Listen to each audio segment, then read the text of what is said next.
Hi friends, ಹೇಗಿದ್ದೀರಾ? ಚೆನ್ನಾಗಿದ್ದೀರಾ? ಮೊನ್ನೆ ನಾನು ಆಲ್ರೆಡಿ ಒಂದು ವಿಡಿಯೋ ಮಾಡಿದ್ದೆ ಹೇಮಗುಡ್ಡದ ಬಗ್ಗೆ. ಈ ಹೇಮಗುಡ್ಡದಲ್ಲಿ ಇನ್ನೊಂದು ವಿಶೇಷವಾದಂತಹ ಸ್ಥಳ ಇದೆ. ಅದನ್ನ ನಾನು ತೋರ್ಸೋದಕ್ಕೆ ಈ ವಿಡಿಯೋ ಮಾಡ್ತಾ ಇದ್ದೀನಿ. ಈ ಒಂದು ವಿಶೇಷವಾದ ಸ್ಥಳ ದುರ್ಗಾದೇವಿ ಮತ್ತು ಆಂಜನೇಯನ ಗುಡಿಯ ಹತ್ರನೇ ಇರೋದು. ಸ್ವಲ್ಪ ನಾವು ದೂರದಲ್ಲಿ ಹೋದ್ರೆ ಇಲ್ಲೊಂದು ಅದು ತೇರನ್ನ ನಿಲ್ಸೋದಿಕ್ ಮಾಡಿರೋದು. ಹಾಗೆ ಸ್ವಲ್ಪ ಮುಂದೆ ಹೋದ್ರೆ ನಮ್ಗೆ ಈ ಬೆಟ್ಟ, ಗುಡ್ಡ ಯಾವ ಕಡೆ ನೋಡಿದ್ರು ಇದೇ ಬೆಟ್ಟ, ಗುಡ್ಡಗಳೇ ಕಾಣ್ತವೆ. ಹಾಗೆ ಯಾವ ಕಡೆ ನೋಡಿದ್ರು ಹಸ್ರಿಂದ ಕೂಡಿದೆ. ನಾನು ಈ ಒಂದು ಪ್ಲೇಸಿಗೆ ಬರ್ತಾ ಇರೋದು 3ನೇ ಸರ್ತಿ ಆದ್ರೂ ಕೂಡ ನನಗೆ ಹೇಮಗುಡ್ಡಕ್ಕೆ ಬಂದಾಗ ಕೇವಲ ದುರ್ಗಾದೇವಿ ಮತ್ತು ಆಂಜನೇಯನ ಒಂದು ದರ್ಶನ ಮಾಡ್ಕೊಂಡು ಹೋಗ್ಬಿಡ್ತಾ ಇದ್ದೆ. ಬಟ್ ಇಲ್ಲಿ ನನಗೆ ಇನ್ನೊಂದು ಸ್ಥಳದ ಬಗ್ಗೆ ನನಗೆ ಅಲ್ಲಿನ ಒಂದು ಸ್ಥಳೀಯರು ತಿಳಿಸಿದ ಮೇಲೆ ಗೊತ್ತಾಗಿರೋದು. ಯಾಕಂದ್ರೆ ಅಷ್ಟು ಗುಪ್ತವಾಗಿದೆ ಇದು. ನಾವು ಬಂದಂತ ಈ ಹೇಮಗುಡ್ಡಕ್ಕೆ ಬಂದಂತ ಸಂದರ್ಭದಲ್ಲಿ ಯಾವತ್ತೂ ಕೂಡ ಈ ಒಂದು ಸ್ಥಳಕ್ಕೆ ನಾನು ಬಂದಿರಲಿಲ್ಲ. ಇದೇ ಮೊದಲನೇ ಬಾರಿಗೆ ಬರ್ತಾ ಇರೋದು. ಇಲ್ಲಿ ನೋಡಿ, ಇಲ್ಲಿ ನಮಗೆ ಕಾಣ್ತಾ ಇದೆ ಅಲ್ವಾ? ಇದನ್ನ ಕಪತದ ದುರ್ಗ ಅಥವಾ ಕುಮಾರ ದುರ್ಗ ಅಂತೇಳಿ ಕರೀತಾರೆ. ಈ ಒಂದು ಕೋಟೆಯ ಹಿನ್ನೆಲೆ ನೋಡ್ತಾ ಹೋದ್ರೆ, ಈ ಕೋಟೆಯನ್ನ ರಾಜ ಕುಟುಂಬದ ವೀರ ಗಂಡುಗಲಿ ಕುಮಾರ ಎಂಬ ಅರಸರ ಒಂದು ಕಾಲದಲ್ಲಿ ನಮ್ಗೆ ನಿರ್ಮಾಣವಾದಂತಹ ಕೋಟೆ ಇದು. ಈ ಕೋಟೆಯನ್ನ ಯಾವ್ದಕ್ಕೋಸ್ಕರ ನಿರ್ಮಾಣ ಮಾಡಿದ್ದಾರೆ ಅಂದ್ರೆ, ಆಕ್ರಮಣಗಳಿಂದ ರಕ್ಷಣೆ ಮಾಡ್ಕೊಳಕ್ಕೋಸ್ಕರ ಈ ಕೋಟೆನ ನಿರ್ಮಾಣ ಮಾಡಿದ್ದಾರೆ. ಅಷ್ಟೇ ಅಲ್ಲದೆ ಆ ಕೋಟೆಯ ಪಕ್ಕದಲ್ಲೇ ನಮ್ಗೆ ಇದೊಂದು ದೇವಸ್ಥಾನ ಕಾಣುತ್ತೆ.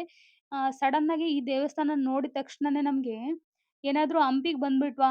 ಹಂಪಿನಲ್ಲಿ ಏನಾದ್ರೂ ಇದೀವಾ? ಅನ್ನೋ ರೀತಿಯಲ್ಲಿ ನಮ್ಗೆ ಭಾಸ ಆಗುತ್ತೆ. ಯಾಕಂದ್ರೆ ಇಲ್ಲಿನ ಒಂದು ದೇವಸ್ಥಾನದ ರಚನೆ ಕೂಡ ನೋಡೋದಕ್ಕೆ ಹಂಪಿಯ ಶೈಲಿಯಲ್ಲೇ ಇದೆ.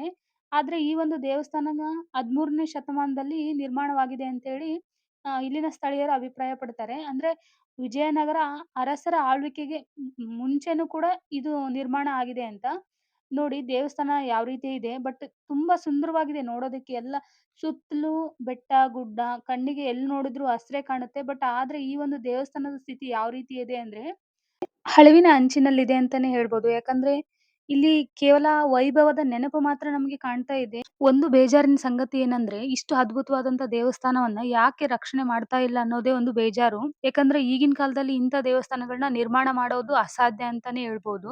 ದೇವಸ್ಥಾನ ಸುತ್ತಲೂ ಬೇಲಿಗಳೆಲ್ಲ ಬೆಳೆದ್ಬಿಟ್ಟಿದೆ. ಇಲ್ಲಿ ಎಲ್ಲಿ ಜನಸಂದಣಿ ಕಾಣ್ಲೇ ಇಲ್ಲ ನಮ್ಗೆ.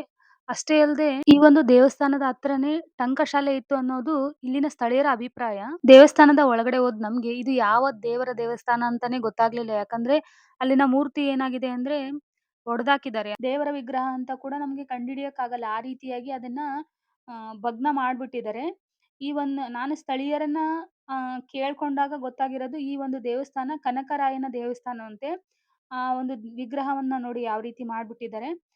ನೋಡೋದಕ್ಕೆ ಗುಡಿಗಳೆಲ್ಲ ತುಂಬಾ ಚೆನ್ನಾಗಿದೆ. ಅಂದ್ರೆ ಈ ತರ ಒಂದು ದೇವಸ್ಥಾನಗಳು ಈ ಒಂದು ಕಾಲದಲ್ಲಿ ನೋಡೋದಕ್ಕೆ ಅಪರೂಪ ಅಂತಾನೆ ಹೇಳ್ಬೋದು. ಇಷ್ಟು ಸುಂದರವಾದಂತಹ ದೇವಸ್ಥಾನ ಎಂತ ವಿಪರ್ಯಾಸ ಅಂದ್ರೆ ಪಾಳ್ ಬೀಳ್ಸಿದಾರಲ್ವಾ ಅದೇ ಒಂದು ಬೇಜಾರಿನ ಸಂಗತಿ ಅಂತ ಹೇಳ್ಬೋದು. ಯಾಕಂದ್ರೆ ಈ ರೀತಿಯಾದಂತಹ ಕಟ್ಟಡಗಳನ್ನ ಅಥವಾ ಈ ರೀತಿಯಾದಂತಹ ಒಂದು ದೇವಸ್ಥಾನಗಳನ್ನ ಈಗಿನ ಕಾಲದಲ್ಲಿ ನಿರ್ಮಾಣ ಮಾಡಕ್ಕಂತೂ ಸಾಧ್ಯ ಇಲ್ಲ. ಬಟ್ ನಮ್ಮ ಹಿರಿಯರು ಮಾಡಿದಂತಹ ದೇವಸ್ಥಾನಗಳನ್ನಾದ್ರೂ ನಾವು ಉಳಿಸ್ಕೊಂಡು ಹೋಗ್ಬೇಕನ್ನೋದು ನನ್ನ ಅಭಿಪ್ರಾಯ. ನೋಡೋದಕ್ಕೆ ತುಂಬಾ ಚೆನ್ನಾಗಿದೆ. ನೀವೇನಾದ್ರೂ ಫ್ರೆಂಡ್ಸ್ ಅಥವಾ ಫ್ಯಾಮಿಲಿ ಜೊತೆ ಬರೋದಿದ್ರೆ, ನಾನು ಹೇಮಗುಡ್ಡಕ್ಕೆ ಬಂದಾಗ ಎಷ್ಟೋ ಸಾರಿ ನಾನು ಹೇಮಗುಡ್ಡಕ್ಕೆ ಬಂದಿದ್ದೀನಿ. ಬಟ್ ಈ ಒಂದು ಕೋಟೆ ಅಥವಾ ಈ ಒಂದು ದೇವಸ್ಥಾನದ ಬಗ್ಗೆ ನನಗೆ ಗೊತ್ತಿರ್ಲಿಲ್ಲ. ಖಂಡಿತವಾಗ್ಲೂ ನೀವು ಈ ಈ ಒಂದು ಕೋಟೆಗೆ ಅಥವಾ ದೇವಸ್ಥಾನಕ್ಕೆ ಬರ್ಲೇಬೇಕು. ಯಾಕಂದ್ರೆ ತುಂಬಾ ಚೆನ್ನಾಗಿದೆ. ಅಂದ್ರೆ ಒಬ್ರು ಅಥವಾ ಇಬ್ರು ಬರುವಂತ ಸ್ಥಳ ಅಂತೂ ಮೊದ್ಲೇ ಅಲ್ಲ. ಯಾಕಂದ್ರೆ ಗುಡ್ಡ, ಬೆಟ್ಟ ಈ ರೀತಿ ಇರುತ್ತೆ. ಹಂಗೆ ಚಿಕ್ಕ ಚಿಕ್ಕ ಗಿಡಗಳಾಗಿರ್ಬೋದು. ಅಂದ್ರೆ ಒಂಥರ ಕಾಡ್ ತರ ಇದೆ. ಅಂದ್ರೆ ಒಬ್ರು ಅಥವಾ ಇಬ್ರು ಬರುವಂತ ಭಯಾನಕವಾದಂತಹ ದಾರಿ ಇದು. ಅಂದ್ರೆ ನಾವು ಹೋಗ್ತಾ ಇರ್ಬೇಕಾದ್ರೆ ಕಾಡಲ್ಲಿ ನೀವು ಫ್ರೆಂಡ್ಸ್ ಅಥವಾ ಫ್ಯಾಮಿಲಿ ಜೊತೆ ಬಂದ್ರೆ ಸ್ವಲ್ಪ ಎಂಜಾಯ್ ಮಾಡ್ಬೋದು. ಯಾಕಂದ್ರೆ ಟ್ರೆಕ್ಕಿಂಗ್ ತರ ಇರುತ್ತೆ ಇದೊಂದು. ಅಂದ್ರೆ ಇಲ್ಲಿಂದ ನಾವು 1ರಿಂದ 2 ಕಿಲೋಮೀಟರ್ ನಾವು ನಡ್ಕೊಂಡು ಹೋಗ್ತೀವಿ ಅಲ್ವಾ? ಆಗ ನಮ್ಗೊಂಥರ ಖುಷಿ ಇರುತ್ತೆ. ಆ ದೇವಸ್ಥಾನದಿಂದ ಹೊರಗಡೆ ಬಂದ್ರೆ ನಮ್ಗೆ ನೋಡಿ ಯಾವ ರೀತಿ ವ್ಯೂ ಕಾಣುತ್ತೆ ಅಂತ ಹೇಳಿ. ನೀವೇನಾದ್ರೂ ಫೋಟೋ ಶೂಟ್ ಆ ತರ ಏನಾದ್ರೂ ಐಡಿಯಾ ಇತ್ತಂದ್ರೆ ಖಂಡಿತವಾಗ್ಲೂ ಬರ್ಬೋದು. ಹಾಗೆ ರಾಯಚೂರು ಅಥವಾ ಕೊಪ್ಪಳ ಈ 2 ಜಿಲ್ಲೆಯವರಿಗೆ ಇದು ತುಂಬಾ ಹತ್ರನೇ ಅಂತ ಹೇಳ್ಬೋದು. ಒಂದ್ ದಿನದ ಏನಾದ್ರೂ ಪಿಕ್ನಿಕ್ ಆ ರೀತಿ ಏನಾದ್ರೂ ಪ್ಲಾನ್ ಮಾಡ್ತಾ ಇದ್ರೆ ಈ ಒಂದು ಪ್ಲೇಸ್ ತುಂಬಾ ಸೂಕ್ತ ಅಂತ ನನ್ಗನ್ಸುತ್ತೆ. ಖಂಡಿತವಾಗ್ಲೂ ಒಂದ್ಸರಿ ನೀವು ವಿಸಿಟ್ ಮಾಡ್ಬೋದು. ಯಾಕಂದ್ರೆ ತುಂಬಾ ಚೆನ್ನಾಗಿದೆ ಈ ಒಂದು ಪ್ಲೇಸ್. ನಾವು ನಮ್ಗೆ ಇಲ್ಲಿ ಹೋಗ್ಬೇಕಾದ್ರೆ ಅಂದ್ರೆ ಆ ದೇವಸ್ಥಾನ ನೋಡ್ಕೊಂಡು ಹೋಗ್ಬೇಕಾದ್ರೆ ನಮ್ಗೆ ನೀರಿನ ಶಬ್ದ ಕೇಳಿಸ್ತು. ನೀರಿನ ಶಬ್ದ ಕೇಳಿಸಿದ್ಮೇಲೆ ನಮ್ಗೆ ಏನನ್ಸಿತು ಅಲ್ಲೆಲ್ಲಾದ್ರೂ ನೀರ್ ಇರ್ಬೋದಾ ಅಂತ ಹೇಳ್ಬಿಟ್ಟು ನಾವು ಹಾಗೆ ಸ್ವಲ್ಪ ಮುಂದೆ ಹೋಗ್ತಾ ಇದ್ವಿ. ಆಗ ನಮ್ಗಲ್ಲೊಂದು ಮಂಟಪ ಕಾಣಿಸ್ತು. ಇಲ್ಲಿ ಕಾಣ್ತಾ ಇದೆ ನೋಡಿ. ಇಲ್ಲೊಂದು ದೇವಸ್ಥಾನ. ಸೇಮ್ ಅದೇ ತರನೇ ದೇವಸ್ಥಾನ ಇದು ಕೂಡ. ಅದಾದ್ಮೇಲೆ ನಮ್ಗೆ ನೀರಿನ ಶಬ್ದಕ್ಕೋಸ್ಕರ ಅಲ್ಲಿಗೆ ಹೋದ್ವಿ. ನೋಡಿ ಇಲ್ಲಿ ಈಶ್ವರನ್ ಒಂದು ಯಾವ ರೀತಿ ಮಂಟಪ ಇದೆ. ಇಲ್ಲೊಂದು ಕೂಡ ದೇವಸ್ಥಾನ ಸೇಮ್ ಆವಾಗ ನಾನು ಮೊದಲು ನೋಡಿದ ದೇವಸ್ಥಾನದ ಥರನೇ ಇದೆ ಇದು ಕೂಡ. ಯಾವುದೇ ರೀತಿ ಚೇಂಜಸ್ ಇಲ್ಲ. ಅಂದ್ರೆ 2 ದೇವಸ್ಥಾನಗಳು ನೋಡೋದಕ್ಕೆ ಒಂದೇ ಥರನೇ ಇದೆ. ಬಟ್ ಅದು ಕಾಳಿಂಗರಾಯನ ದೇವಸ್ಥಾನ ಅಂತೆ, ಇದು ಈಶ್ವರನ ದೇವಸ್ಥಾನ. ಆದ್ರೆ ಇದು ಕೂಡ ವಿಗ್ರಹ ಭಗ್ನವಾಗಿದೆ ಅಂತಾನೆ ಹೇಳ್ಬೋದು. ಅಂದ್ರೆ ಈಶ್ವರನ ತಲೆಯ ಭಾಗನ ತೆಗೆದು ಒಡೆದಾಕಿದ್ದಾರೆ. ನೋಡ್ತಾ ಇರ್ಬೋದು ನೀವು. ಅಂದ್ರೆ ಒಳ್ಳೆ ದೇವಸ್ಥಾನಗಳು ಯಾವ ಒಂದು ಜನಸಂದಣಿ ಇಲ್ದೆ, ಅಂದ್ರೆ ಯಾರು ಕೂಡ ಇದನ್ನ ರಕ್ಷಣೆ ಮಾಡ್ದೇನೆ ಬಿದ್ದಿರೋದು ತುಂಬಾ ಬೇಜಾರಿನ ಸಂಗತಿ ಅಂತಾನೆ ಹೇಳ್ಬೋದು. ಯಾಕಂದ್ರೆ ಇಷ್ಟು ಒಳ್ಳೆ ದೇವಸ್ಥಾನಗಳನ್ನ ಸಂರಕ್ಷಣೆ ಮಾಡ್ದೇನೆ ಇಟ್ಟಿರೋದು ತುಂಬಾ ವ್ಯಥೆಯ ಒಂದು ಸಂಗತಿ ಅಂತಾನೆ ಹೇಳ್ಬೋದು. ಇಲ್ಲಿಂದ ನಾವು ಈ ದೇವಸ್ಥಾನನ ನೋಡ್ಕೊಂಡು ಹಾಗೆ ಸ್ವಲ್ಪ ಅಂದ್ರೆ ಮುಂದೆ ಹೋಗ್ತಾ ಇದ್ವಿ.